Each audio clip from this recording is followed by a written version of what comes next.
Orgasme, mode d'emploi. Si un tel guide existait, il ferait certainement fureur. Le problème, c'est que les scientifiques eux-mêmes y perdent leur latin, incapables de comprendre comment il fonctionne. L'orgasme est un réflexe neurologique qui sans doute est identique chez l'homme et chez la femme lorsqu'il se déclenche.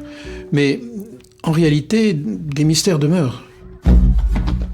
Ces mystères touchent les deux sexes, mais ils sont bien plus complexes pour les femmes, fondamentalement inégales dans l'accès à la jouissance. Tous les hommes sont obligés de jouir avec l'éjaculation.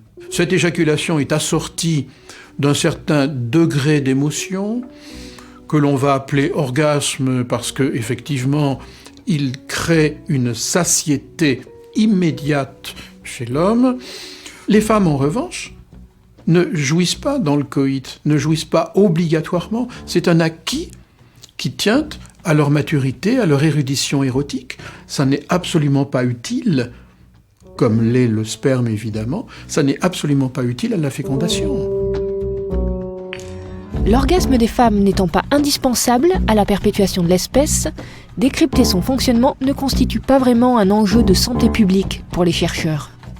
Ce qui a été fait et sur quoi on ne revient plus, c'est la description à l'œil nu, j'allais dire, ou avec des appareils, des réactions purement physiques.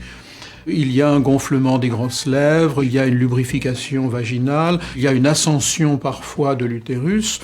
Tout cela est connu, ça n'est pas pour autant nous faire comprendre ce qui se met en place du point de vue cérébral.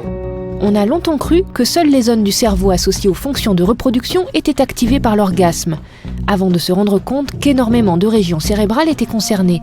Celles de la mémoire, des sensations, de l'affectivité, preuve que le plaisir est très intellectuel. Je crois que ce que nous ne savons pas identifier aujourd'hui, c'est le seuil de déclenchement qui, à partir d'une totalité émotionnelle, va créer une sorte de crise, un peu comme on a décrit à un moment donné la petite crise d'épilepsie. Cette crise est brève, car précisément, elle mettrait en danger l'équilibre psychique.